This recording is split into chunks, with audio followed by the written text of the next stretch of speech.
It is 12:59. Good afternoon. I'm Lucas Panzica. The Tennessee Titans have officially signed their first-round draft pick. As Field Yates reported this morning, wide receiver Treylon Burks inked his 4-year deal worth over $14 million, fully guaranteed, with a 5th-year option. Tennessee basketball grabbed another commitment today from 6'8" power forward Tobe Awaka out of New York. Awaka unranked on the 247 Sports Composite. The Vols are about a week removed from securing a commit from 5-star small forward Julian Phillips. Conference finals tipping off tonight in the NBA, getting started in the East. Game 1 between the Miami Heat and the Boston Celtics from Miami, a 7:30 tip-off.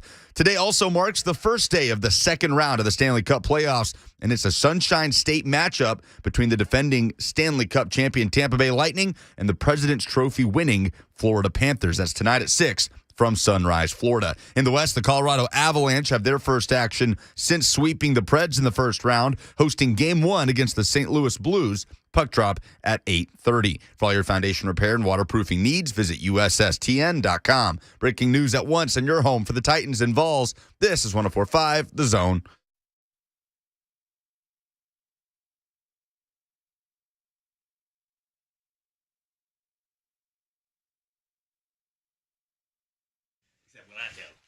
Blaine Mickey, 104.5 The Zone. Woo! What's going on, everybody? Happy Tuesday to you. I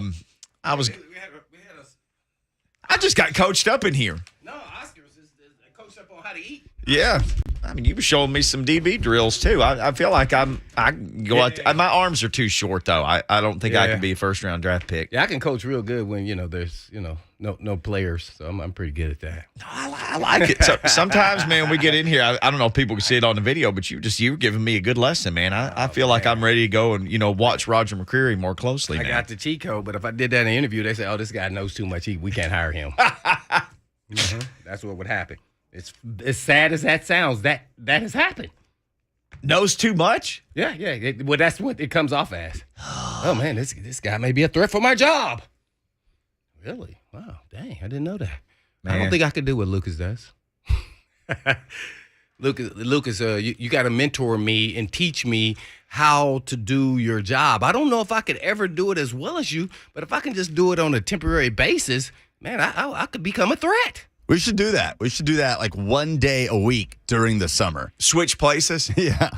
Well, this would be a disaster if you put me in that room. Yeah, I think we lose. Our boss would come down the hall and go, this ends today. But you have to mentor us. I'm going to just use me for, man, I don't know how long it would take me. It may take me a minute. Give me like 3 months. Oh, you could do it in 3 months. Okay. Oh, yeah. You can nail this down. All right, yeah. Then I just go in there and I'm good at micromanaging. So now I'm good. I can do like job. I can do like 5 things at one time. Yeah. So I could do that. Yeah. Just like I was just putting on my headphones and the mic and everything else while we're sitting here talking and coaching DBs. Dude, he'll be in there answering the phone and editing something and finding us some sound that we ask for and then playing all the commercials. Ooh, I don't know. That's that. It could get down. It's just for me to like actually think. People will just call in and want to talk to you. So I don't know how much you'd be able to get done with the phone ringing off the hook, people not wanting to be on the air. They just want to talk to Blaine Bishop. I can multitask, but I'm also easily distracted. So I could be in there having a conversation, then I could lose track on, I was supposed to push this button to go to break.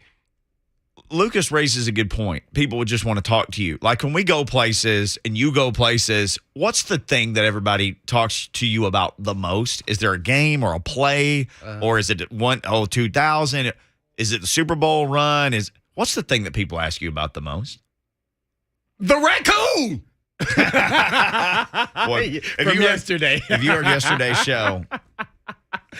That might have been the funniest thing ever. Look, Lucas has to take the headphones off. He don't want to hear anymore about the raccoon. He's got somebody in there teaching. He's got Robert in there again. We may have to bust that out at the end of the show again today. And play Walsh. Yeah. He's no relation to Bill Walsh. He doesn't have headphones on. He said I didn't know his name. Yeah, Bob. What do they call him, though? He said they don't call him Bob. They call him Bert. He's Rob Bert. So we're not Rob, no Bob, no Bert. See, we pay attention, Bert. Yeah. We listen to you, young buck, man. You're from North Carolina. It's okay. Bert Walsh. Yeah. Whatever you want to call me. I'm just glad Blaine knows my name now. So that's cool. that is really weird because I've never had any issue with anybody's name. I know there was a former athlete that everybody said had an issue with learning people's name, but that wasn't me. So, yeah, you just started here. You've only been behind the glass probably a handful of times. So I didn't know what your role is. As I asked you, and that's how I know you're from North Carolina, you're going to kind of be a staple here and be a sub. So, yeah, I better make sure I know your name. You're going to be helping me out. As long as you know my name because I'm not making mistakes. If you know my name because I keep making mistakes, then I'm in the wrong spot. Oh, no. Well, I will never call you out. I never call Lucas out for anything that he does wrong. Are we supposed to call you Bert, though? Yeah, Lucas, did you tweet out today? You can call me whatever you want as long as you don't call me late for dinner. Okay. I really don't care what you call me. All right, we're going to try to sort through this. Anybody heard the show yesterday at the end? Lucas, we may need to go back at the end of the show today and find the last 2 phone calls that we got, because we do a segment courtesy of our friend Mark Spain called Ding Dong of the Week. And other shows, every show kind of has a similar dumbest thing, ding dong, whatever it might be. And Blaine calls people a ding dong, which is kind of a nice way of saying dummy or whatever, you might translate that to. Right. And so your ding dong was the guy at the University of Arkansas baseball game who has good seats, like right down on the field, who just stands up with a raccoon in his hand and starts like brandishing it around and walking up the aisle.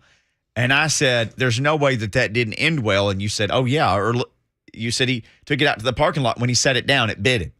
Because you can't mock a raccoon like that. Yeah. He owns you. He's like, ah! When he was passing him around, I'm like, first of all, I would have ran. Oh, 100%. Like just him passing it around. I'm not from the country. I'm just telling you, that raccoon is taking notes. He's got a long memory. He's taking notes. Yes, mentally, like, okay, I'm going to bite you. So basically, you tell me the raccoon is smarter than me. No, that raccoon is smarter than that dude who carried him out to the parking lot. I know that. Raccoons and possums you don't mess with. Raccoons and possums, they are there to maul you. Especially a raccoon. Possum will play possum, like lay down and act like it's dead. You get it back down enough, that thing will have some claws. Hiss at you, claws. Hisses. Yeah. Raccoon always feels like he's like, hey man, it's go time. They're cute, cuddly looking. They want to destroy your soul. So that raccoon the whole time is like, okay, by the laws of physics, you got my neck. I know my mouth. My mouth's not long enough to come around and bite you. So here's the thing. I'm going to let you humiliate me, get your moment on Sports Center. But I'll tell you what, when we get to the parking lot, it's my rules out there. That's my dojo. Now, you get me to the woods, and I'm really going to make your life hell. But at least in the parking lot, you're going to have to put me down. When you put me down, I'm quicker than you. I got lateral quickness. I see how you broke this down into 100% right here. I'm from the middle of nowhere. I knew people who ate those things. So that goes down this line of, okay, I said, I know a lot about this. I lived in this world. I said, I knew people who ate those things. So then that takes us down the road. So Lucas like, okay, I would eat it, but what's it like? I said, greasy. So we had a phone call from a gentleman who said there's a gland next to its hind legs that you have to remove. Once you do that, he said, it's like cooking a roast. Now, I threw up in my mouth a little bit when he described that. I fell out my chair. And it's hard to, because there's like food in the studio. Keep it from being greasy. Yeah. So he was dead serious. Gentleman called in. So we had one more phone call, and I was like, I don't know if we can top this. We'll have to end the show with these again today, Lucas.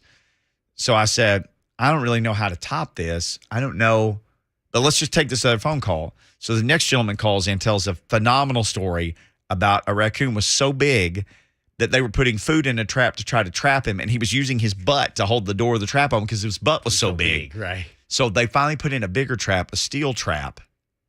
They catch him. Local fella shows up, old boy, as we say. Old boy shows up, and he's like, what y'all going to do with that? And he's like, I don't know. We just caught it. He said, can I have him? And they said, yeah. Guy came back the next day, said that raccoon dressed out at 42 pounds. Ooh. Meaning 42 pounds of meat on one raccoon. Ooh, he said he made some nice ungreased stew. Some raccoon stew. So we went down that road yesterday. We did not. The white light in his own TV chat said, well, dinner is now.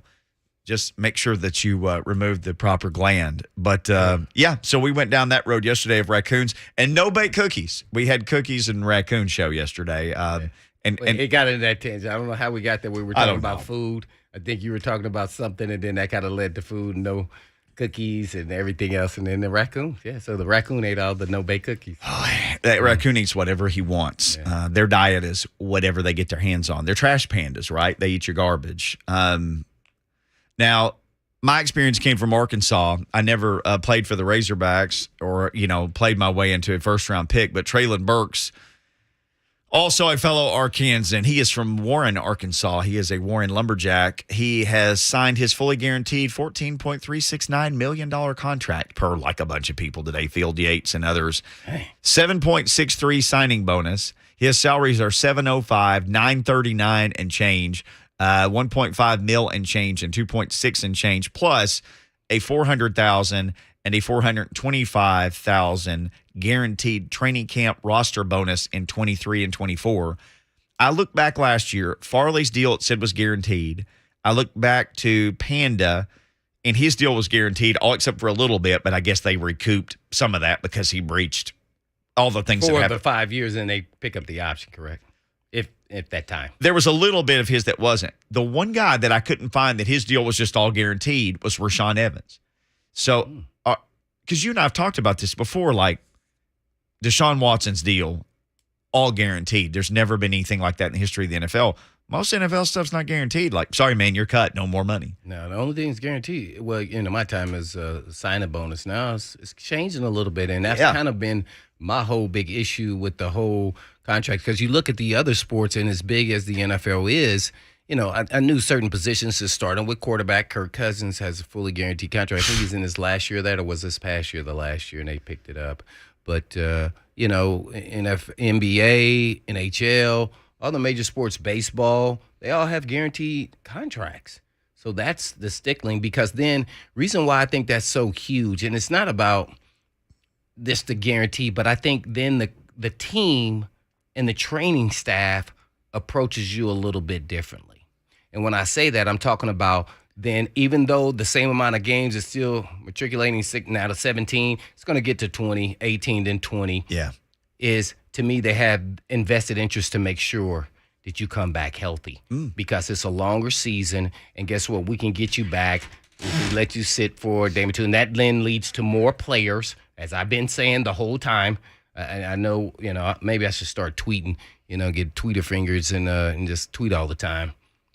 But and then that'll lead to bigger rosters, and then the guys, and it's going to be a separation, the big paid, and then the young guys. So the middle guys are going to get squeezed, is what I've said 2 or 3 years ago, and it's kind of happening. Yeah. And there's only going to be so many of those guys on each team, because if you're going high priced and then low priced with younger guys, there are veterans who are going for veteran minimum, right? Then that's how you're going to start building your roster. And it's kind of slowly getting that way because the money is just getting too big.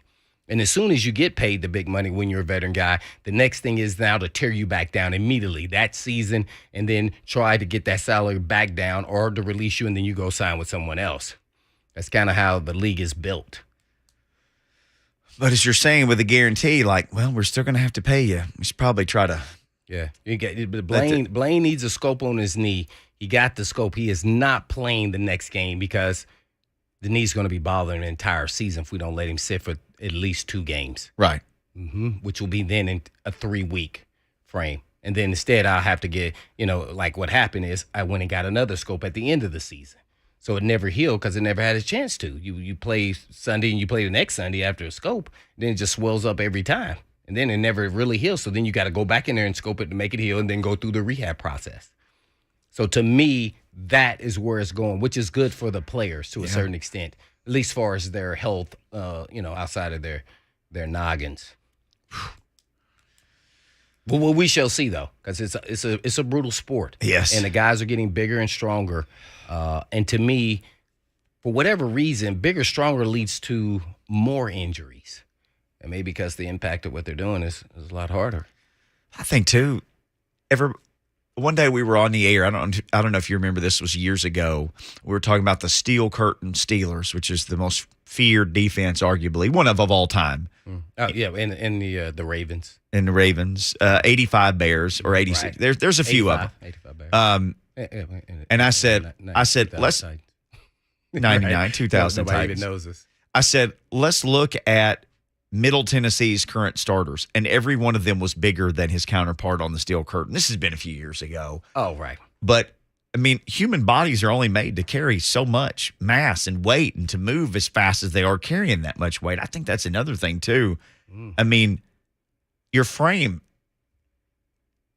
human frames in the NFL, guys are just bigger, like you said, than they've ever been.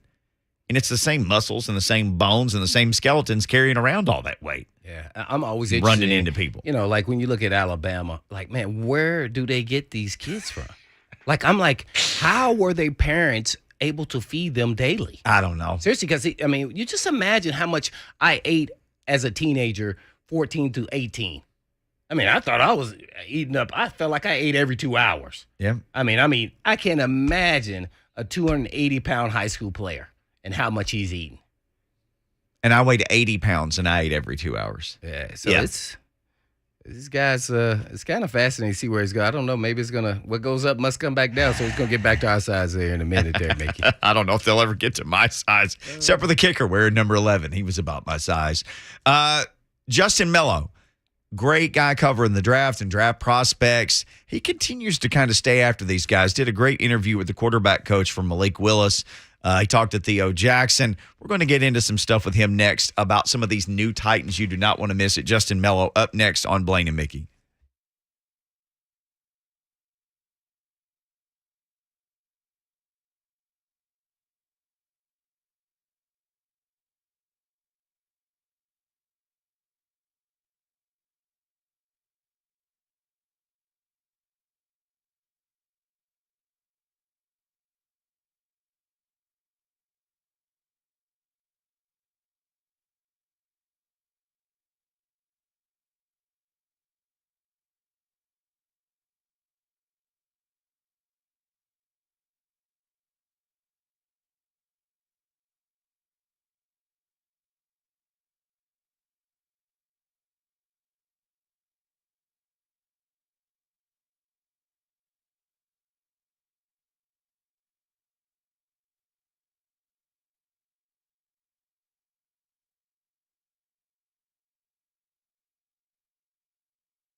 Blaine Mickey, 104.5 The Zone. Justin Mello set to join us here in just a minute. Justin M underscore NFL. He is with the Draft Network and Broadway Sports and all kinds of places. Yeah, I want you to guess this music because Rabbit Walsh just put this on. Yeah, this is kind of a little different. Is this Dragula? Is this Rob Zombie? Very good. Do you know what a Dragula is? It has to be something related to like cars or something like that with him. Drag racing? Yeah, I had no idea. That's what everybody's question is, what the heck is a Dragula? Because he's trying to get some chick in the back of it, So if your guess is as good as mine. Oh, okay. What year is that? Well, he had Thunder Kiss 65 with White Zombie, which was apparently about a car. Justin Mello joins us now. Justin, are you a big Rob Zombie fan? I am not. In all honesty, no. You're not a big techno metal guy with songs about mysterious cars and things like that? No? I am. Not for me. It is not for me. Man, Blaine is in the mosh pit at every one of Rob Zombie's shows. Anytime he comes around here, Blaine will drive 200-300 miles to get in the mosh pit with Rob Zombie. Man, that would be hilarious if somebody had video of me doing that, though. You would immediately click blow back. Your mind. You would go right back to the 46 defense, and you would be taking out fools. I know what would happen. Because one guy would hit you who was some 120-pound headbanger, and you'd be like, oh, no. You going back to where you came from. I see Justin Mello's face getting red right now. Said that would never happen. That would never happen. So you sat down, or at least got to do a technical sit-down, an article with Malik Willis' quarterback. Let's start with this. Quarterback coach. Or trainer or whatever. Yes. Let's start with this. What's the theory among his camp of how he went from he could have gone, second or fifth or 20th overall to third-round pick? Yeah, I thought the most interesting thing, if you had a chance to read that article, between myself and Coach Sean McAvoy of Quarterback Takeover, I thought the most interesting thing, and one of the most honest, talking points that we discussed, was how they were genuinely confused, especially the team over at Quarterback Takeover, on how a guy like him wasn't quite as valued in the same manner that a Justin Fields or a Trey Lance was, right? Both guys being first-round picks previously, both guys who were also trained by the wonderful team over at Quarterback Takeover. So it felt like that genuine confusion was real, and that's coming from guys who have worked with all three quarterbacks consistently, right, throughout the process, even dating back to high school in some of these instances, and was really just befuddled by that scenario. So one thing I really took away from Coach McAvoy was that teams clearly had some concerns regarding sort of his acclimation to the next level based on some of the simple things that Liberty did within that offense. Coach Hugh Freeze's offense being a more straightforward one to play in, to operate in. It just felt like a lot of teams were sort of almost scared away by the transition that perhaps is necessary here. Justin Mello, our guest. What was something that you learned about Malik Willis in talking to Sean McAvoy and in getting to know more information about him? Was there something you didn't know that you learned and were like, oh, my gosh? Yeah, one thing that certainly caught my attention, and it probably went under the radar for a lot of the readers of that piece, was that going into college out of high school, a lot of programs were thinking, this kid is so athletic, we're going to move him to wide receiver or cornerback. Right, like that, and that kind of really, I think, helps capture how athletic this kid is. Right, that initially these programs that were looking at him said, "Well, we see a future receiver, we see a future corner, a guy that can, maybe can run a 4.4, 4.5. We can maybe teach him how to backpedal, run in a straight vertical line, whatever it is, and that's where his future is going to lie." But Coach McAvoy said, "You know what? The team over here with us at QB Takeover, we were always very confident that this guy had what it takes to play quarterback." Now, obviously, he goes to Auburn. It doesn't initially work out there for him. He doesn't end up carving out a straightforward path to the field for himself, ends up landing at Liberty and certainly proving that he is a quarterback and that he can play quarterback at a high level. Got Justin Mello on with us at Justin M underscore NFL, Draft Network, Broadway Sports, and others doing great work and now hanging out with us today. Yeah, Justin, I guess kind of, I don't know if you broke the film down, but What was so concerning, and this kind of happened to a lot of players that he's been a quarterback because they do a lot of really good things there for the college level. In Hugh Freeze's offense, what makes it so, I guess, questionable from an NFL point of view if you can do certain things? I know they're not going through progression reads, but did you have any telling tapes in there that tells you that's why people doubted him? I mean, maybe it was just him, but a lot of Hugh Freeze's quarterbacks, they kind of doubt in his system. Yeah, I think one of the biggest things, and we went through this in the article, and it was something that I had identified on film even prior to sitting down with Coach McAvoy, was the lack of throws to the middle of the field. Right? Like that was one thing that really stood out to me, where they were constantly, you mentioned the one read and not going through the progressions and then attacking the sidelines, right, with such frequency, so frequently. That I thought that was a little odd, and it was something I was really excited to kind of talk with Coach McAvoy and speak through that. And he mentioned, those are very difficult areas of the field to attack, right? So certainly it's a bit of a product of the offense and what Hugh Freeze prefers to run and what he asks of his quarterbacks, but it was also something to do with Malik's natural ability and then, of course, getting comfortable with that, right? Because when you're doing something with such repetition, you're naturally going to become comfortable with it. So because Hugh Freeze's offense didn't really ask him to go, and again, those middle areas of the field, oftentimes, what are they? They're your second or third progression, right? They're not always your first read. So naturally, he wasn't always coming to those areas of the field because the offense didn't ask him to do it. So what do you see on tape? You see a lot of big throws to the sidelines. And I thought Coach McAvoy had an interesting point on that's a really difficult area of the field to attack, right? Mm-hmm. Mm-hmm. Certainly when you're making those sideline throws, it takes certainly a strong arm. It takes consistent accuracy. And it also takes a bit of moxie, right? A little belief in yourself that you can attack those areas of the field with such consistency. So I thought that was one thing that really stood out for me, sort of the lack of throws to the middle of the field. And it's certainly an area of his game that must improve before he's ready to become a starting quarterback. Well, with Justin Mello, the NFL Draft Network, who talked to Malik Willis's quarterback coach as well as his trainer /trainer. I guess what I want you to do, and it may be hard to do, we didn't prepare you for this, Kyler Murray. And I'm thinking of because he's short, all right? And I don't know what Malik Willis's measurements, I'm going to say 6 feet. And so it's not the height. So when you compare those two when they came out, what did you see different between the two, just on their talent levels?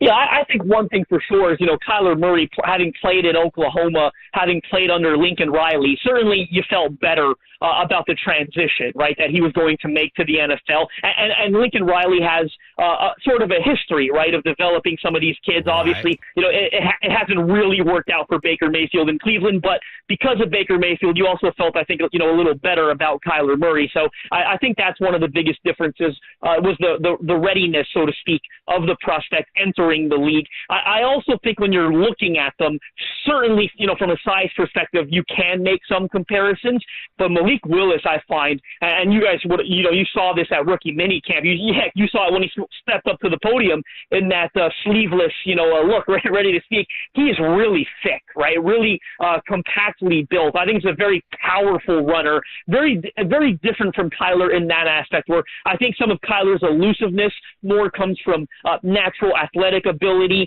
whereas Malik, of course, has all of those things. But I think this is a guy that's going to break tackles, certainly at a more efficient rate than Kyler ever has. And that is there's in the numbers, right? You saw that Malik, I believe, was the most elusive player in all of college football last season, right? Broke more tackles than any player, and that includes running backs, right? Which is a really insane fact when you really start to boil it down and think about it. So when I look at the comparison, certainly some of that athletic ability, I would say Kyler was obviously more prepared to play in this league, and obviously NFL teams had a much higher opinion of him, right, going number 1 overall, as opposed to Malik sliding all the way to 86. But I also look at that thick, compact build that Malik features, and it gets you really excited about what he can do when he runs the football. Well, naturally, I haven't watched him. Mickey was there. But reason why I bring that point up, and it was not necessarily Kyler Murray, I want to know about his throwing mechanics, because I remember when Carson Wentz was drafted, and we just saw Trey Lance drafted. And I'm going, it's not because he went to a small school. It's just not. I thought it would have been with those guys, but it didn't. It didn't work out that way. Now, the verdict is still out there on Trey Lance. I'm just trying to figure out, when I watch him on video, I don't see a throw that he can't make. And so I'm trying to figure out what's the maturation process. Kyler Murray wasn't under center very much, so that you can't use that as an excuse. So obviously that doesn't mean the NFL was right, but somehow, some way, everybody got spooked at something. So I want to say, what is that something? Yeah, I think sort of the exaggerated back leg follow is a bit of a concern on the follow through. Yeah, okay. From a mechanic perspective, certainly. I think the ability to pick up and learn a playbook. Well, for me, this is always a difficult topic because I hate knocking a guy for not doing something that he wasn't asked to do, right? And you'll know this as well as anyone, Blaine. Yeah. Just because someone hasn't been asked to do something doesn't mean that he can't do something. And again, I think one of the most interesting points Coach McAvoy said throughout our interview is that I'm totally kind of guessing here. It's not like I had an off-topic conversation with him or an off-record conversation about this, but I thought it was really interesting. You've learned to read between the lines, right, when you've been in this business long enough, where he said that he felt he didn't think every coaching staff or every franchise that had interest in Malik, maybe they didn't believe in their coaching staff's ability to develop some of those things. I thought that was really, really interesting. Lord knows if he's alluding to one of those teams that they thought maybe he was going to be high on their draft board, like a Seattle or an Atlanta or even a Pittsburgh. Pittsburgh, for example, who did they opt for? A quarterback that was a much cleaner process. Right. The ceiling maybe isn't as high on Kenny Pickett, certainly, but is a much safer, has a much higher floor, right? A much safer prospect than Kenny Pickett. So I thought that was really interesting coming from Coach McAvoy's mouth, saying we don't think every team maybe had confidence in their coaching staff's ability to develop Malik Willis. And what does that say about Tennessee, right, and how they feel? And I think certainly we know this, but maybe it reinforces it. What does it say about of a guy like, Todd Downing, the offensive coordinator who's been there for years? But even more importantly, yes, exactly, quarterbacks coach Pat O'Hara, who was at Malik Willis's pro day at Liberty, right? We can go back and look at that and wonder if that's a conversation that potentially took place, right, between O'Hara, Vrabel, John Robinson, who knows. But the mechanics are certainly a point here that the Titans are going to probably potentially look at fixing. Now, if you watch them at rookie minicamp, I would say there was more good than bad, right? Based on that being your first experience with him, your first pro experience with him. Now, of course, again, we're not in shoulder pads here. There's not a pass rush. It's difficult to simulate all of those things, but you're certainly, I would say, came away pleased, right, with what he put on tape at the rookie minicamp. It didn't look out of place, didn't fail a bunch of throws. Sure, he had some that got away from him, a little off-target inaccuracy issues at times, but he also made some really, really impressive throws there, right? So I think you feel really good about that. And also learning that, before he showed up to rookie minicamp, I had revealed previously that, he was on daily Zoom meetings with Coach O'Hara. They were going through the install of the offense, what's going to be expected of him once he showed up to rookie minicamp, and certainly, everything that's to come, OTAs, training camp, and so on, when the veterans join, they were going through what was expected of him from a footwork perspective, right? This is the offense. This is what's required of us. We know they're a play-action-heavy team. These are the drops, the footwork that you're going to have to work on that's necessary to execute this offense. And what did Malik do? They took that install. They took that playbook, and he brought it to Coach McAvoy, right, a quarterback takeover, and they worked through those things while, of course, the Titans were prohibited to work with him until rookie minicamp began. Man, good stuff. Very thorough. Justin Mello, the NFL Draft Network on Malik Willis. Wow, good stuff. He got picked by Theo Jackson. I know you profiled him, Justin. He had a nice little showing at rookie camp, Theo. Yeah, he sure did, right? You got to feel good about it because when they drafted Theo Jackson there in the 6th round, I think there was a whole lot of who, right? If you're not a Tennessee, if you're not a Vols fan, I think for the most part people were like, huh? I mean, it's hard to say there's a head scratcher in the 6th round, but certainly if you were Right. If you were someone that frequented, pre-draft, websites, you were looking at even, Dane Brugler, who I've got so much respect for, and you read, he puts out what we call, quote unquote, the beast every year. Yeah. Yeah, right. I think, he had him undrafted. He had him as like the 40th ranked safety. I believe it was in that range. There's a lot of, I think head scratching with that pick, but by all accounts, I mean, this is a guy, I don't know about you, but I just had a bit of a feeling about him coming in, right? When you talk to him, which I had an opportunity to do, you look at the tape from University of Tennessee, you learn more about him. He played that quote-unquote star position for them, which means he spent a lot of time around the football, around the line of scrimmage. His numbers took a big step in production in 2021 from a statistical standpoint. Then he gets to rookie minicamp, and what do you see? You see a lot of those same qualities, right? Again, we understand this is a 2-day sample size, and certainly Theo Jackson's career has not been defined yet, but he gets to rookie minicamp. He picks off Malik Willis. He had several other great plays on the ball. More of what you saw that final year at Tennessee, a lot of time around the football. And I'll say this, I think John Robinson has had some really a good history of drafting day 3 defensive backs. Now, they're not always players that are probably going to, receive a ton of praise. But you look at the productivity they got, like even a guy going back to one of his first drafts, LaShawn Sims, right? That guy came in and gave them 4 quality years, right, for a late 6th, 7th round draft pick. I look at Chris Jackson from Marshall, very similar situation. I think there was a lot of head scratching. Who? When they drafted Chris Jackson Jackson's given them a lot of really good snaps, right? So John Robinson has found these guys. I know Elijah Molden was a 3rd rounder, but at 100th overall, I thought that was a terrific value pick. Breon Borders, Buster Screen, right? Like they've been able to identify some of these guys, and Theo Jackson could be next in line here. If you take out the 1st-round pick, Treylon Burks, just because of who he replaced, there are huge expectations on him. All the other guys, which draft pick besides Treylon Burks do you think winds up playing the most, playing the biggest role? Again, take Treylon out. Everybody else, who winds up playing the biggest role on the team? That's tough for me because I'm stuck between 2, but I'm going to go with Auburn cornerback Roger McCreary. And I know that may surprise some people because they're deep at cornerback, of course, with the guys like Christian Fulton, of course, Elijah Molden, who I just mentioned, Chris Jackson, who I just mentioned, bringing back Buster Screen, of course, Caleb Farley. How does he factor into this as a sophomore 1st-round pick who really didn't get to play last year after tearing his ACL, in an early season game against the Bills on primetime? But Roger McCreary, I think, is a guy that's going to come in and quickly develop a role for himself. We talked about rookie minicamp a lot here. Well, he's a guy, again, it's tough to quantify, but what was the reports out of Roger McCreary at camp? What you saw at Auburn. He's running with receivers. He's staying in phase. He's making plays on the ball. I think this is a guy that's going to carve out quite the role for himself as a year 1 player. I'm a huge fan of his. NFL defenses nowadays, they're putting more defensive backs on the field, right? Titans did it quite a bit last year with a guy like Dane Cruikshank, those dime looks where you take off a defensive lineman, you put an extra DB on the field to get more speed to sort of combat these high-octane passing attacks you're facing on what feels like a weekly basis nowadays.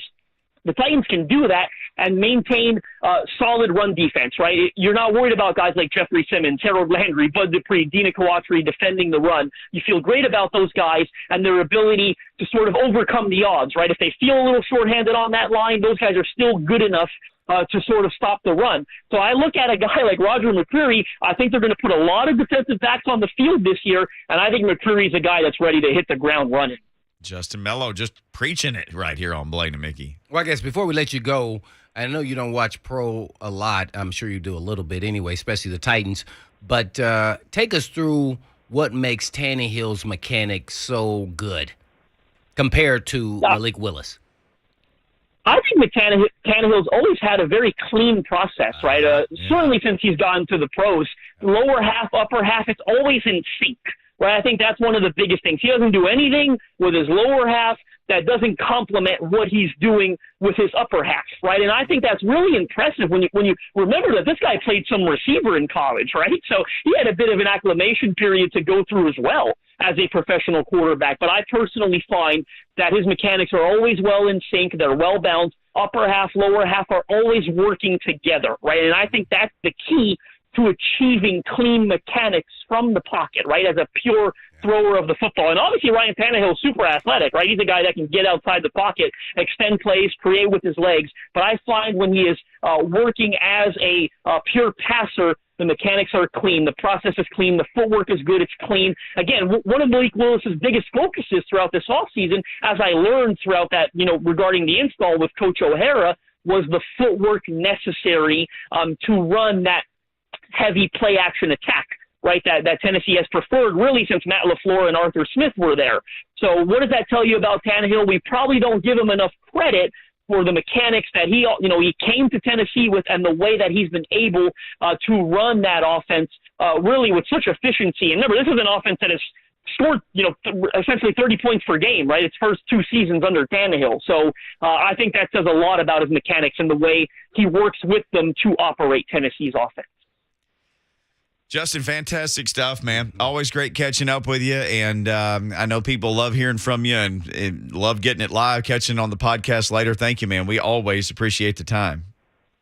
Pleasure's mine as always, guys. Yes, sir. No doubt.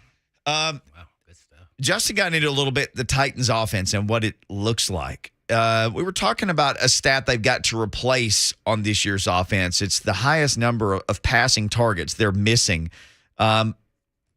It's another stat I want to share with you next, and it's something that Blaine has been saying they need to change it.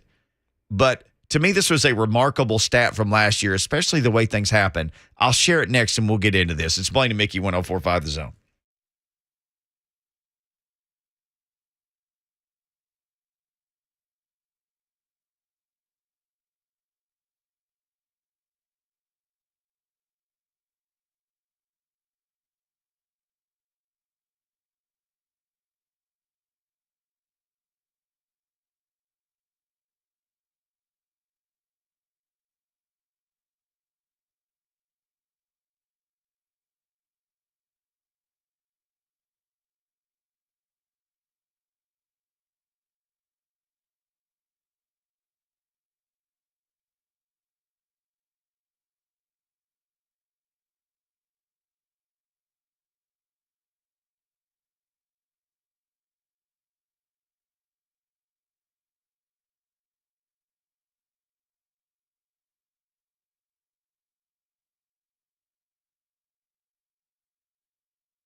Blaine and Mickey 1045 The Zone. Yeah, lots of people participating in the Zone TV chat. Alonzo says Blaine would be knocking people out in the pit. We were talking about put Blaine in a mosh pit earlier.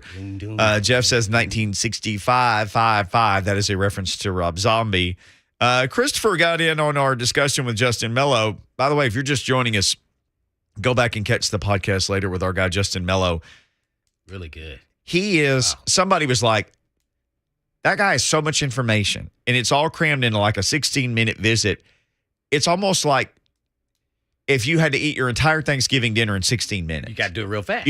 And it's just so much. And I'm gonna find a way to eat all of it. Yeah. But he just shovels on the information. Yeah. He is a great guest. But he did not say, like Christopher Corbett saying that Malik will be a Pro Bowler in 3 seasons. He did not say that. He did not. But guess what? I would not be surprised. Christopher says in his own TV chat, Malik will be a Pro Bowler in 3 seasons. He also said Theo will get a lot more snaps on first-team defense than we all think in different packages. Mm-hmm. Could he be the dime safety person that Dane Cruikshank was? Yeah. I think that's why they drafted. Yeah, that's what you think he – because he has length. He's played close to the box, playing the star position, as they call it. All these coaches want to have their name. It's nickel. He played nickel. He played nickel in college. He'll play more the dime here, where he's over the tight end, where he can use his length and his athleticism and being close to the line, being able to play the run and pass game. I think it fits him perfectly, and he'll be a great special teamer. And he'll back up at safety. So I'll be interested to see if he wins that battle, being maybe the first safety off the bench as the backup, or is he kind of more used as the dime initially? But I think his game is more built on his instincts and how much he studies his opponents, and his reaction is off the charts. So I think that's why he's a really good player and a great find. Mm. Yeah, I do. And it shows you don't have to be the elite of the elite athlete to then have success in this league. Because if you put him up on some chart and make him do all these tests, right, I don't think he's at the top of any of those tests. But when you turn on the tape and you watch him, he's at the top of every time you're watching. This guy's making plays. He's around the football. When you turn on the tape, we got into this. I'm all about the tape. Oh, I know, and I know. And you said great things about this guy from the jump. Like, wow, this is a great versatile guy for the Titans to get. This is a fantastic pick in that round. You were as excited as anybody. I know, and like Vol fans were excited because he's a Vol. And you just heard you say he thought he wasn't going to get drafted. Right, he said it. Yes, yes. Uh-huh. And that's what his agent told him. Like, sorry, man. He was honest. But we're going to hustle. Right. We're going to get a bunch of phone calls. We'll find you the best fit. No, it's 6th-round pick. It's always about fit, timing, and I think Justin Mello hit it on the point. John Robinson, when it comes to late-round defensive backs, he's done a fantastic job. We can even consider Byard a late-round pick because of he's an all-pro and he went in the 3rd round. Yeah. Mm-hmm. And remember, people had him projected. He didn't get invited to the combine. Nope. And like wink, draft expert guy was like 4th, 5th round. They took him in the first pick of the 3rd round because they didn't have a 4th-round pick. Right, because they thought they wouldn't be able to get him. Yeah, hey, man. And he valued him. And he went down there and worked him out one-on-one. I like that kind of part. Whatever happened to the one safety you kind of mentioned from Middle Tennessee? I saw he didn't get drafted, though, did he? Reed Blankenship. We'll have to get our crack research team. Yeah. Remember, we had asked somebody about him. Said, really liked him. Thought he might get picked late. Mm-hmm. I see Robert in there looking around. I think it was our guy from New Orleans who was in that. Mm-hmm. It was Mike Detillier. He was with the Eagles, huh? Yeah, as a UDFA. Yeah. Mm-hmm. Yeah, he's an interesting prospect. I know Mike Detillier loved him, thought he would get drafted. Mm-hmm. So we'll keep an eye on him. Somewhat similar type players in what their skill set can bring right to the table initially, right in the NFL. That dude played a crap ton of football at middle, too. Reed did. Titans have to replace, and I know we're up against the break, so here's what I'll tell you. Titans have to replace 66% of the passing targets. AJ is gone. Ferkser's gone. But based on all the guys who are gone, Julio got his share. So we were discussing this earlier in the week, and I said the Titans were only 25th in pass attempts. They threw the 25th fewest pass attempts in the league. And you were like, I wonder what it was for running. And I was thinking of yards. For rush attempts, though, they were number 1, even with no King. They still going to run because it's their system. It's what they do. 551 rush attempts. They were one of 4 teams in the entire NFL that ran the ball 500 times. Only 4 of 32 ran it 500 times. And I'm going to say this. I think that's where the rubber meets the road for me, and I think they need to trim that back a little bit. And I'm not saying all the way or anything like that. Right. But to be successful that way, you're leaning a little more at times on Tannehill. And then when you get in the playoffs, when you're playing the better teams, it's for sure when you get in the second round, you're not going to be able to run the football like that. You're just not. You're not going to have success. You're not going to play, slow it down, tempo. We're going to run the football and melt this clock. It's just the teams are too good, especially if you get behind.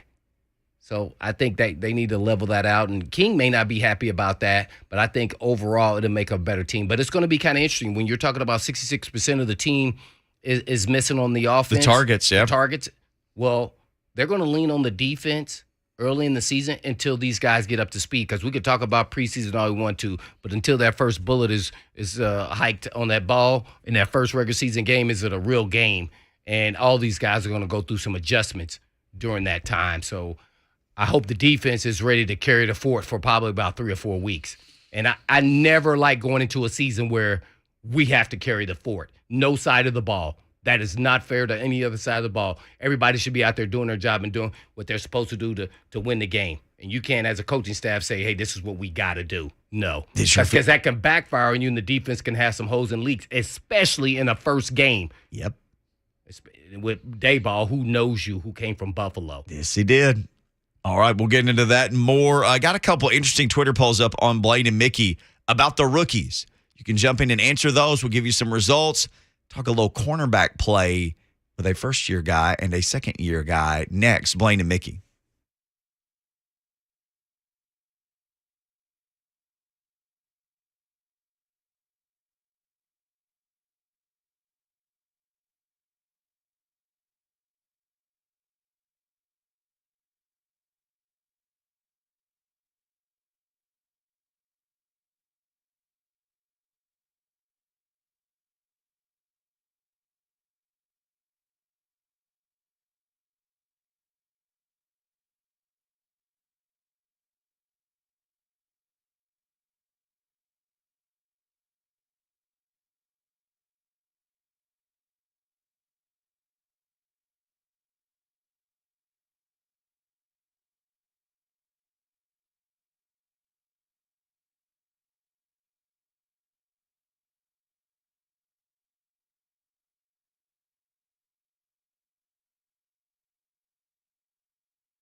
It is 2:03. Good afternoon. I'm Lucas Panzica. The Tennessee Titans have officially signed their first-round draft pick. Field Yates reported this morning wide receiver Treylon Burks inked his 4-year deal worth over $14 million, all of it guaranteed, and of course, with a 5th-year option included. Some AFC South news as a veteran running back has signed a 1-year deal with the Indianapolis Colts. Phillip Lindsay, who spent last season with the Texans, will play in Indianapolis in 2022. Also, a former Titans defensive lineman announcing his retirement today as Jack Crawford, who spent the 2020 season, retires after 10 seasons in the NFL. In the NBA, conference finals tip-off tonight, getting started in the East. Game 1 between the Miami Heat and the Boston Celtics from South Beach, a 7:30 tip-off. Today also marks the first day of the second round of the Stanley Cup playoffs, and it's a Sunshine State matchup between the defending champion Tampa Bay Lightning and the President's Trophy winning Florida Panthers. That's tonight at 6 p.m. In the West, the Colorado Avalanche, with their first action since sweeping the Preds, hosting Game 1 against the St. Louis Blues, an 8:30 puck drop. For all your foundation repair and waterproofing needs, visit USSTN.com. Breaking news at once on your home for the Titans and Vols. This is 104.5 The Zone.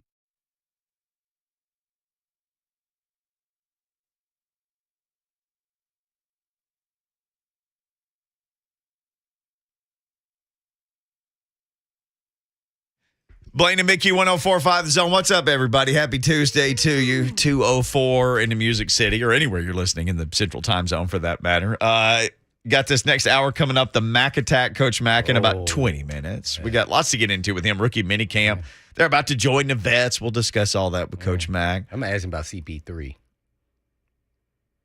Man, everybody's supposed to laugh there. Lucas is the only one got it. I was just waiting for you to just start annihilating like Patrick Beverly. No, Beverly was just like, I'm like, man, where's the code, man? He just like called him out. Nobody's afraid of him. Nobody loses sleep the night before they play the Suns. Probably all true, but I mean, he's a Hall of Fame. You gotta give him respect. I mean, he's at the end.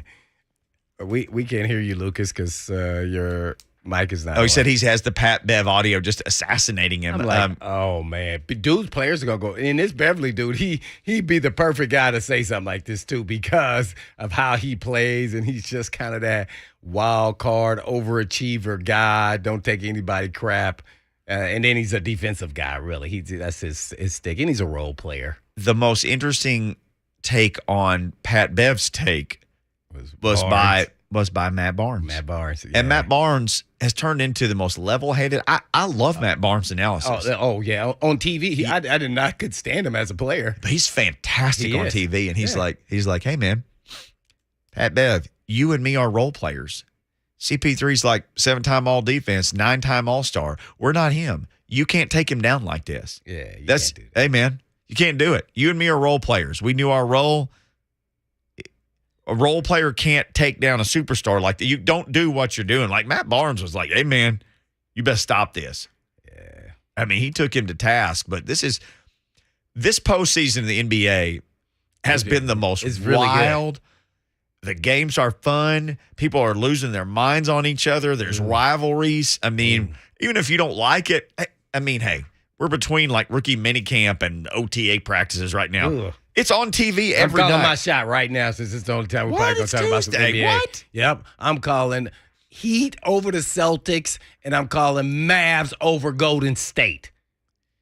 Luka, they can't stop him. Every time I see Luka, I'm thinking of Lucas Panzikas. Yep. Mm-hmm. That's how I envision Lucas as a player, with the one leg step back over the top of the head, boom. I'll then take talking it. smack. How underrated do you guys think Eric Spoelstra is, especially if they make another finals? Man, He keeps his job better than Super anybody. underrated. Yeah, he's one of those like that you're like, how can he be underrated with his resume? Yes. I know, right? But he is. No one ever talks about him.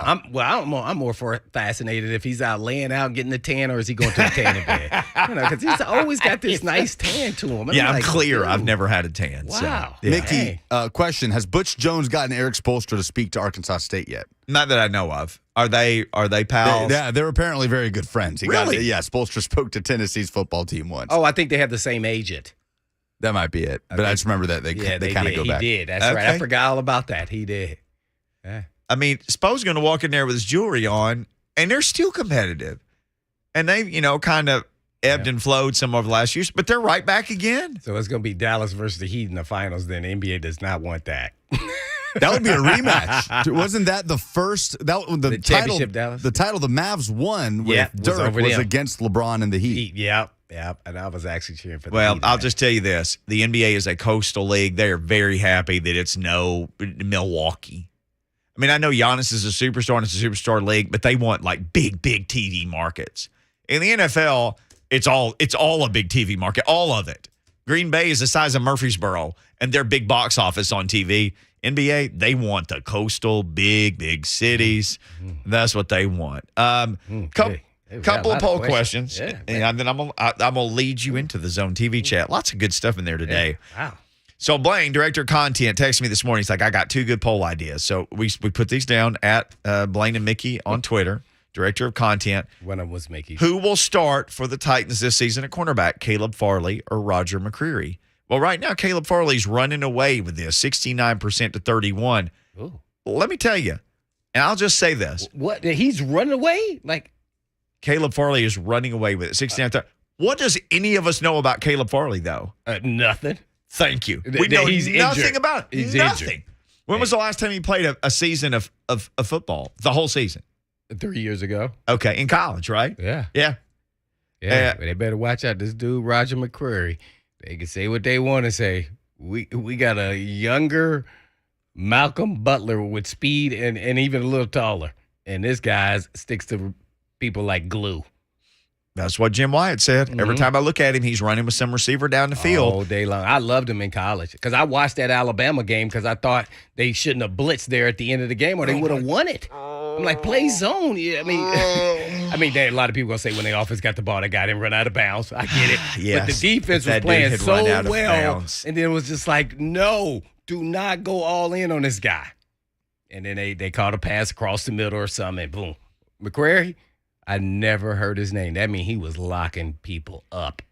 And this is. And I was watching them. How many of these guys? I'm tired of this short arm conversation. Let's stop that. Yeah, they stop better stop. It's not what they actually want. His arms are not short. He's not a Tyrannosaurus Yeah, Rex. he doesn't have like half an arm or half his arms and stuff. This guy got normal length arms. They're normal length. They're body appropriate. They just want them longer to play corner, and he just doesn't have. They want all of him to be. That's it. Yeah, that's why he went second round. Yes. And I'm gonna tell you that he's probably gonna be just as good as the guys that went in the first round because this guy's technically sound. You heard Coach Mason, who was the DC there, say, "Hey, this guy didn't even have to come back, and he came back, new scheme, new system." In the weight room, studying his playbook, studying film, became a super duper technician. When you start hearing all these things and this awareness of down and distance and familiarity of what to do in certain schemes, so this guy's got it all. And I trust Mason because he's produced a lot of college to pro DBs. So Richard Sherman kind of leading away from Stanford. Yep. And I haven't seen anything to change my mind from college to, watching them on film here at the camp and hear what people say about them. So, I think McCreary and Farley is going to be a battle. I think and if it's even, they're always going to lean to the first rounder, but he has one slip up. And what's so bad, I don't know the health of, Farley. McCreary's going to get a lot of reps. Right. So it's going to be on tape. And all you have to do is start playing one guy over another guy because of where they win the draft and everybody sees it in film. You lose credibility as a coach, even in the league. You go, dang, what are they doing, man? This dude is better. Yeah. And he's going to have to make it not close. So if Farley's healthy, but you know what? I haven't seen anything. And I didn't even really see anything Farley when he was healthy and he did play games. And I don't know if it was because he was still nicked up. I didn't see enough for me. So right now, availability is always key. So right now, McCreary is, top of the list for me. I don't know how healthy he is, and I know they're saying all the good things about him, and he's going to be out there. Well, we shall see this week. Can he practice? Tore his ACL. He's got 2 torn ACLs. He got 2 back surgeries. At the hardest, and I'm talking about the hardest athletic position on the field, is cornerback. The mental toughest is quarterback, of course, but playing corner now with all the ball, oh, man. You got to change. The rules are against you. Everything's against you at corner.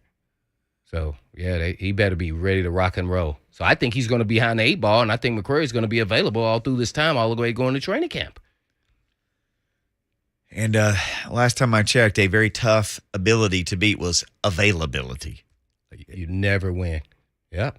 My last year wasn't available. Bye-bye.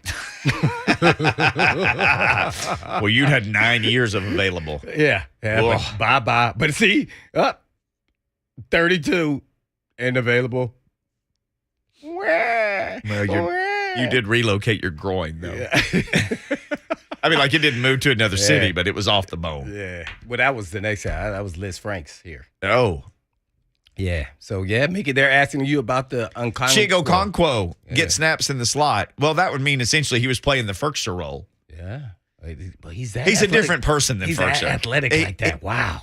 He's a different person than Ferkser. Well, I mean, he's off the charts athletically. He was the fastest tight end in the whole thing. He was like 4.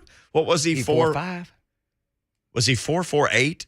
Lucas, you guys remember? Okonkwo ran the fastest 40 of any tight end. Our crack staff, What? Robert, just dropped his phone. There's some 6'4", turmoil in there. 240?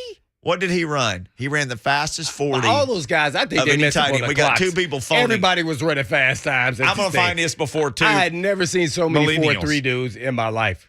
4.52. Dang, he beat me. What? 4.52. 4.52. He beat me. No, he didn't. You ran faster than No, that. I didn't. I ran like a 4.54 there. At the combine. Oh. Yeah. No, my pro day I ran 4.4. 4.45. That's You why got I Tom said cooking with the thumb there. Click. No, click, man. I was like, man, what are they doing? They said my jaw was jabbing, man. What you do? I was relaxed. This dude ran a 4.52 at the combine. That's what he ran. Ooh, wait, that is moving. That is chugging. So I can't wait to see some DBs try to tackle this dude in the open field. They better go low, go right, aim for the thigh, end up hitting the knee, and then don't get knocked out on the temple. I think with him, maybe you do like you did on the rarest occasion with Johnny, where he might get a carry. He might get some just be creative with how you get a super fast, big, powerful guy of the football. Man, I saw the highlight. Man, he was shifty. Yeah. I was like, man. No, he was that was one of those they made because they kept picking other people and the tight ends kept going and the tight ends kept going and suddenly that guy's there and they were able to get him. Oh, they lucked up. That was nice. Yeah, I'm on McCrary though. I like that. Yeah, I got to see Farley on the field first before I can even evaluate him. Well, and like I said, your boy Phillips. 69% of people in this poll just feel like it. Well, we don't know anything about Farley. They're saying Farley, right? Yeah, all on because Farley. he was first rounder, and he's established guy. Well, Coach Mack is established. He's going to establish some Titans talk with us next on Blaine and Mickey.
Blaine and Mickey 104.5 The Zone. You hear that music, it only means one thing. It is the return of Coach Dave McGinnis, the Mac Attack. Coach, how in the world are you on this beautiful Tuesday? Hey, guys, I'm doing great. I just telling Lucas I just got back in town, was in Lebanon with Doug Matthews with Wilson Bank and Trust, and glad to be on with you. What are you guys talking about out there? You moving some money around from account to account? Are you talking some Titans or what? I'm trying to find some money. It was really good seeing you, Coach, at rookie minicamp and catching up a little bit, and perfect weather, and it was really good to see Traylon Burks, who left a little bit early, I guess, on day one, looked fantastic and looked like himself on day two. I was excited to see that. Yeah, Mickey. First of all, I always love watching practice with you. It's that was a perfect day. You're right, weather-wise. And you know what? You asked me specifically, what do I look for in rookie minicamps? Yes, sir. And when I watch it chronologically, I want to see how much faster they're moving the second day than they are the first, and not only physically on the field, but just mentally with where they're supposed to be and what they're supposed to be doing. And you could see that within the second day. You just compare the first day to the second day. I mean, and it's going to make a world of difference for these guys. All of these guys are now, they're on a fast track to being able to try to make this football team. And so every day is critical for them. But I thought that Saturday's practice was really good. Coach Mack, our guest, bringing you the Mac Attack. As always, he is brought to you by Farm Bureau Health Care. If you need great health care coverage with an affordable price tag, let Farm Bureau Health Plans coach you through it. They've been protecting Tennesseans for 75 years, and Coach Mack gives us the Mac Attack every week here on Blaine and Mickey.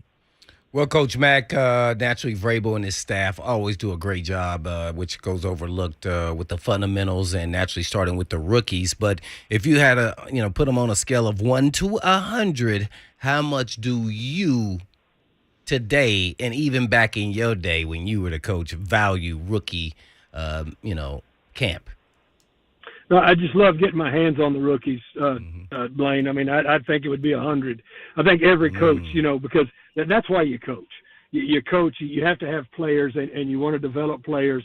And this is, as you well know, you've done it for a living. This is a developmental time that you just, once you get that base established, if you pay attention and get that base established, and you're willing to work on some things that you really never even knew existed, even as successful as you thought you were coming in from your collegiate days, then all of a sudden you can see your game improve. I mean, I've got great examples of all the years that I've coached, of guys that just, would come in and all of a sudden learned how to be players because they would listen. They would listen, they would look, they would emulate the vets, and then they would take coaching. I mean, I can name you two, just right off the, the top of my head. I mean, Stephen Tulloch's a great example. When he was at North Carolina State, I mean, we drafted him, when Schwartzy and I were there because, in the fourth round, because he was playing at NC State behind 3 first-rounders, and he was just a see-ball, get-ball guy, which is good until you get in the National Football League when they start putting a lot of those eye-fake okey-dokes on you, and you've got to learn how to read center guard triangle and learn how to read formations. But he studied. He learned. He learned from Thornton. He learned from Keith Bullock and turned into a really good professional player. And the other one is Cortland Finnegan. I mean, when he came in here from Stanford, he had never backpedaled in his life. So he had to learn how to backpedal, and that worked out pretty good for him too. But both of them decided that they were going to learn and dig into the craft of the National Football League, not the glitz and glamour of the National Football League, which will take care of itself if you come in and take care of your craft first. No doubt about it. We're on with Coach Mack, giving us the Mac Attack. And Coach, I guess you've watched film on all these guys when they're coming out of college. Yeah. Which guy kind of stood out and was better than what you saw on film, seeing them live at practice?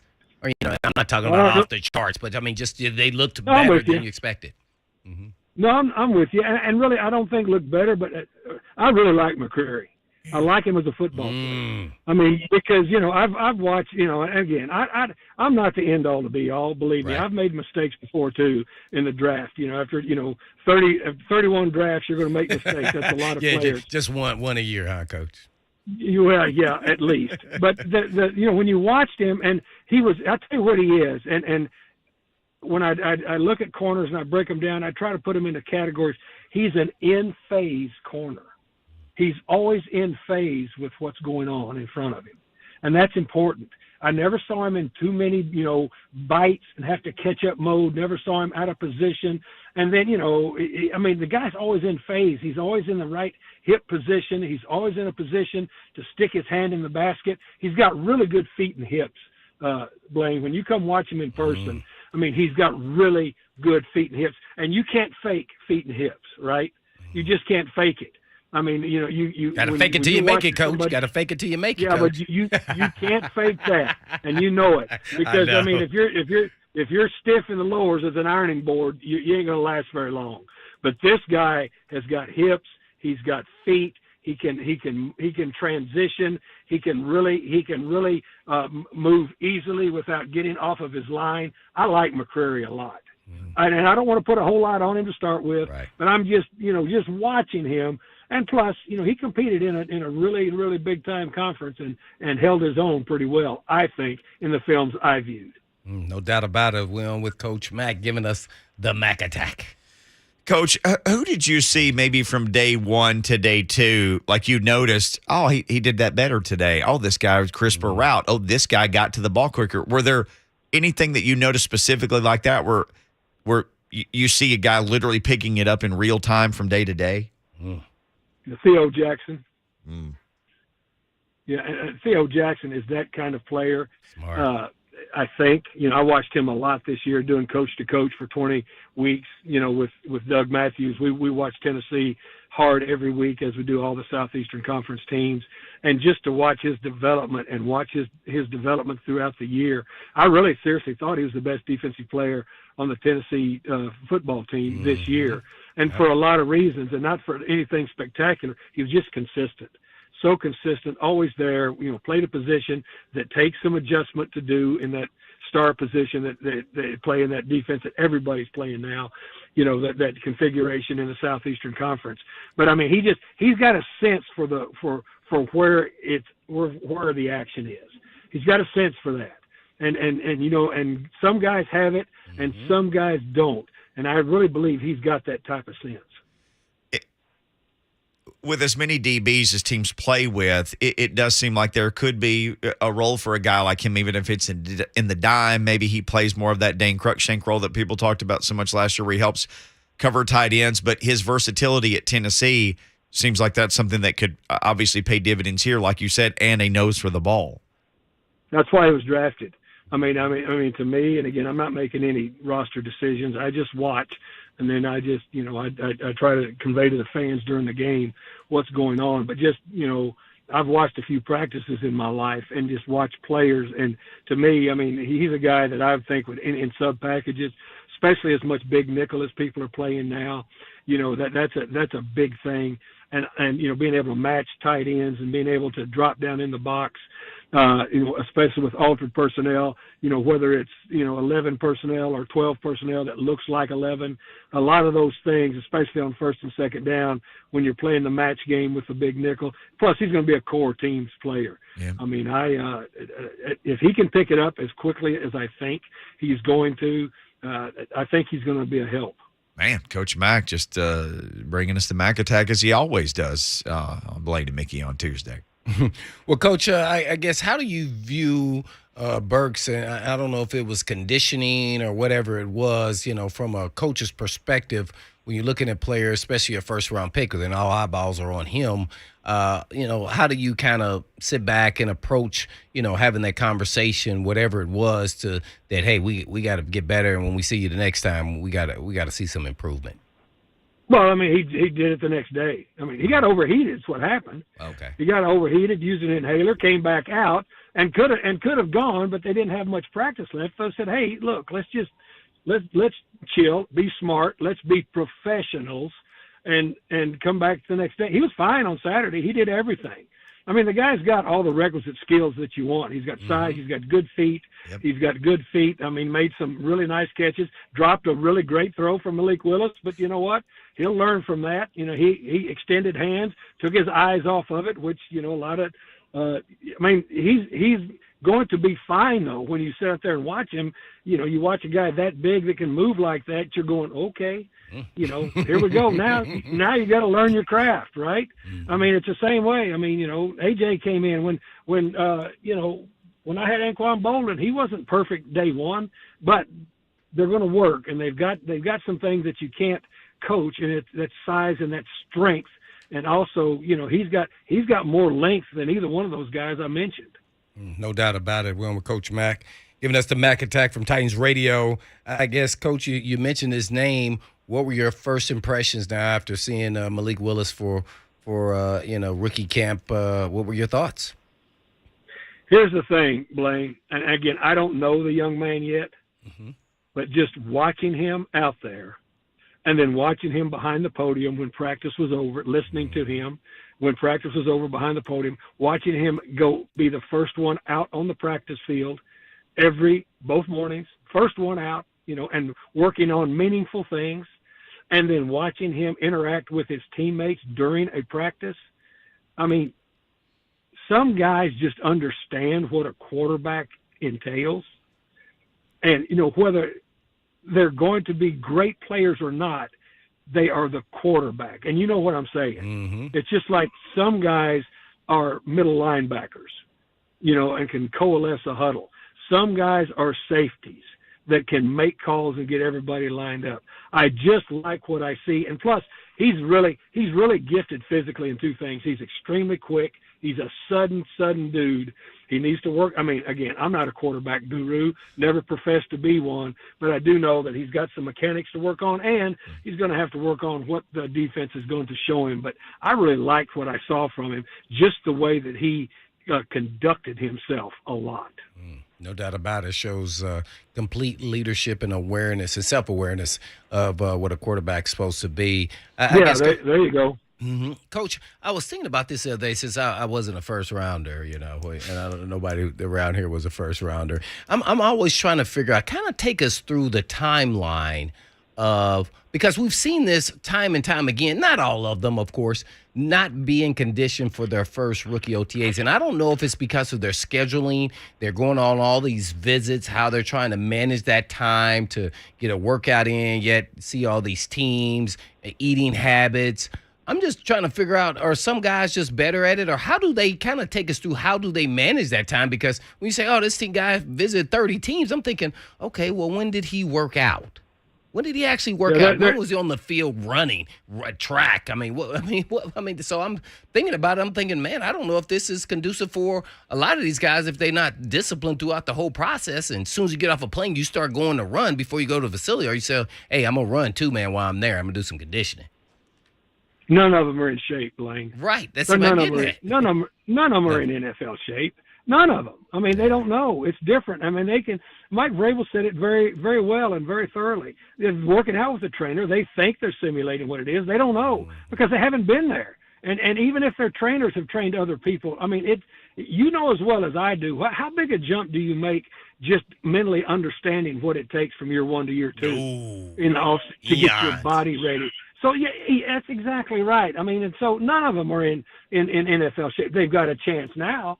And the thing that does happen is all of a sudden they get in there and they start. Now, rookie minicamp's different because the numbers are short, lines are short, and plus your adrenaline's going. There's a lot of things going on. You probably didn't hydrate, quite right if you went out and the heat gets to you. So, but you learn all of those things. Yeah. But the thing that's important for them to know is all of a sudden, people can tell you this all that you want. I mean, all those rookie classes I used to talk to when I was an assistant head coach say, I promise you guys. And they'd look at me. I said, you're not in shape yet. You're not in shape for this business. I'm just telling you, you're not. And they'd look at me like, yeah, coach, you know what? I'm 21 years old. I'm in pretty good shape. Well, no, you're not, because this is a grind. And so they'll all learn. But none of them are in good enough shape. And that's where your coaching staff comes in, your veteran coaching staff. They don't bring these guys in and just run them as fast as they can and run them to death the first time. And if you've got somebody that appears that they're struggling, get them out. Because guess what? They've got 4 months that they have to get ready. And then once training camp starts, the time of getting ready is over. You got to be ready. But Coach, I was out in that heat in Texas, as you know, my rookie year. I thought I was going to die. I'm not even going to lie. I was lying on my weigh-in sheet. I lost 20 pounds. I was not telling nobody. I said, if I go out, I'm going to go out and say I gave it all I got. I may not even be on this earth. Blaine, let me just say this. I know where you had your first training camp. Oh, my God, San Antonio. And let me tell you something. Down there, in the summertime, you're breathing mayonnaise down there, brother. It's hard to get air. Yeah, man. Coming from Indiana to that, San Antonio. Oh, man. I thought I was No. die. You thought you had landed on a different planet. I'm not even going to. Oh, man. It was the hardest thing in my life, man. But I guess lastly for me, real quick, and that is the Titans. I was sitting there with everybody's talking about all these teams in the AFC. They never mentioned the Titans, of course. So I'm saying, man, at the beginning of the season, the Titans, man, they're going to have to kind of lean on the defense. Take us through what coaches think about when you have a strength of your team, at least you're thinking it is a strength of your team going into the first game, and then maybe the offense kind of developing, hopefully ready to go full go, but with some young players that first game is going to be a little eye-opening for some of the guys because the speed's going to change in preseason. So do you think they're going to lean on the defense initially in that first game or two? Well, I think training camp's going to show a lot of that. Again, and you know as well as I do, success or non-success the year before has nothing to do with what happens now. Right. But what does have something to do with is how this group comes together during training camp. Now, this defense has a lot of returning players, and this defense made major strides last year in some of the things that they were doing well. Third down being a huge part of it. Being able to get pressure with 4 was a huge part of it. And being able to keep scores down was a huge part of it. Now, that guarantees you nothing this season, but you've got that to build on. Offensively, what you need to do with the new pieces, you need them out there practicing together consistently. And when you go into a ball game as a coaching staff, you never really say, you know what, we're gonna lean on you over here and you over here. Just try to keep up if you can. You want to get everybody doing the maximum that they can, but what you do understand is however you win games, especially the first 4 or 5 weeks in the season, Blaine, you got to win them however you can because your team is really not pulled together yet, and you really don't know the things you pray for. You pray for good conditioning, you pray for a little luck, but you also pray for health. Especially the first 5 weeks of the season, you know how important that is. That's what I think they will lean on. And look, this coaching staff has already proven they can develop players. Mm-hmm. When you win 12 games playing as many players as they played last year, it's incredible. And so they'll have the guys develop. Now, how they come together as a team, we've got a whole training camp to watch. Gotcha. Coach Mack giving us the Mack attack right there, man. Coach, fantastic stuff. Look forward to getting out and seeing the vets and the rooks on the field together soon. And, of course, I'll be out there standing next to you asking questions like I always am. Mickey, I don't ever have the answers, but I always love talking with you. Blaine, I'll see you out there sooner or later. It's always great being on with you guys. See you. Appreciate it, Coach Mack. Thank you, Coach. Always good getting the Mack attack from Coach Mack. Again, rookies on the field last weekend. They will be on the field with the vets soon, so we'll get to talk to Coach Mack about that as everybody gets mixed in with each other. When we come back, though, here's what we're going to do. We ask a great poll question again. Director of Content, Blaine Bishop, up early this morning, just sending me poll after poll. Which Titans offensive rookie will get the most snaps this season? Certainly Treylon Burks is in the mix, but interesting to see who you guys picked 1, 2, 3, 4 in this. You can even share your thoughts with us on TV chat at Blaine and Mickey Twitter or 615-737-1045. Who do you think is going to play the most snaps as a rookie this year for the Titans? We'll get into that next. Blaine and Mickey.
Oh, Blaine's dancing. Yeah.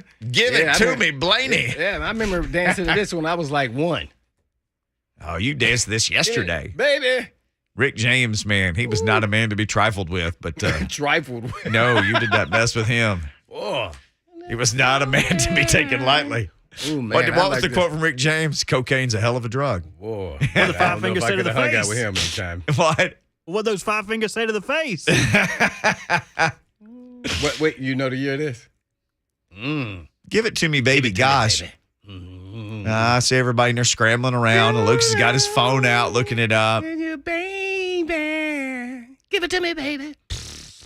Like 81, maybe? Is that right? Okay. Whoa, wow. he got it. I'd missed him by a year lately, so it feels good to be back. Feels good to be back. Yeah, that one. That one get people going every time. This got people going on the Blaine and Mickey Twitter. We asked the question, which rookie do you think will get the most offensive snaps? So we were trying to figure out the best way to ask this. Blaine sent this and said, which rookie do you think will get the most snaps? And we're not so sure that's not going to be McCreary. Right. But we only had 5. Four. We had 4 options. And so you was like, I'm going to ask this offensive guy. So let's take McCreary out and just ask for offensive guys because it felt like there were 5 guys because in a perfect world, Hassan Askins doesn't play that much because King plays and Malik Willis doesn't play that much because Tannehill plays and Theo Jackson and the linebacker from Ole Miss, Chance Campbell. Those 2 dudes are late-round picks, maybe more role players. So we were trying to think of, even up to the 5th-round pick, Phillips, like that dude's going to have a role. You just need to get ready to see him playing for this team. We shall see when we see the other guys out there when it gets full team. I want to see a junkyard dog veteran cornerback get in that guy's face and say, okay, get past me, and then let's see what you can do. That's what I want to see. Because suppose he's real technical. As his college coach, Jerry Neuheisel, came on with us, a position coach, technical guy, technician, understands. What was the phrase that he used? How to make space between him and other. However he said it. Like he's an air sandwich. I don't know. Anyway, it was I loved what he said. Zone and man. Yeah. Where he goes and finds where there's nobody and gets in between the spaces out there. But here was the question. Which Titans offense rookie will get the most snaps this season? Traylon Burks is running away with this. I think people are just looking at it saying he's going to have to because he's a first-round pick and because but he's just going to have to because he's replacing the guy. Nicholas Petit-Frere was 4th, 10%. There's 2 openings on the offensive line. I put him on there because if something happens and he winds up starting, if you're the starter, you play every play. So it'd be him. If he started, he's every play. 3rd rounder, right? 3rd rounder. If he starts, then he plays every play, and he's the runaway winner of this. Chigo Okonkwo was 3rd. He got 14%. Kyle Phillips was 2nd, 18%. But Traylon Burks the runaway with 58%. I mean, it's probably going to be Traylon Burks, but if Petit-Frere starts, an offensive lineman literally plays. If you look every year, it's the quarterback and like Ben Jones – or the quarterback and 2 of the offensive linemen usually wind up playing the most snaps on offense because the quarterback plays all of them except for a couple of kneel downs. Do you think he'll be a guard or a tackle? Maybe I should have asked Coach Mack that. I thought he played tackle. He played both. He got asked.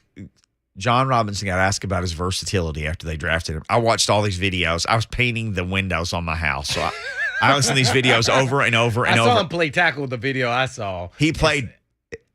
And I was just like, ooh. J-Rob said he's versatile. He played both tackle spots. Both tackle spots, no guard. Yeah. So he's a tackle. And although, wasn't Nate Davis a tackle and then they just said, you're a hocus pocus, you're a guard?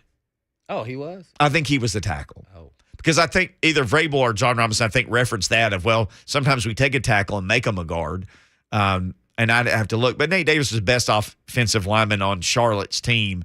And usually if you're the best offensive lineman on a team like Charlotte or A-State or Ball State, or you're usually the tackle that guards the quarterback's blind side. Although sometimes not. But no, you're true. I mean, at those schools, I just didn't remember him being the guy that played tackle at UTC. Yeah. Because it was interesting. They put him out there, when they did, I didn't think he was quite ready. He got ready on the fly. Which, why don't they do that with Dylan Radins? That's what's funny to me is that they're not. And he was more highly acclaimed by being a 2nd-round pick. Yep. and they put him at guard because you can cover him up. Well, I think he ended up grading out 20% or something. It was low all season. I had never seen a score that low by PFF. I mean, but he got better each and every game. You could see it. You could tell his athleticism. But I thought he was a guard initially, but I could be totally wrong. So I'm sitting here trying to think who's going to be the starters. I think Radens, Davis, Ben Jones, and Corey Brewer. I know he's kind of on the smaller side, and LaJuan Lee starting. I think that's going to be the starting five. And it could change as it goes. Yeah. Yeah. Because that first game, you got to get off to a good start. And the offense got to be clicking, and that's hard to do with a lot of new people. They rebuilt it like they rebuilt the defense last year. And how does it work out? Because it sure did work out for the defense with a different play caller. And that's why it's called defense. The offense is a little bit different. We got to be a little bit different tomorrow, but it's time for us to go today because 3HL is coming up next. They're banging on the door. They're ready to get to you, so hold on. In the meantime. In between time. Peace!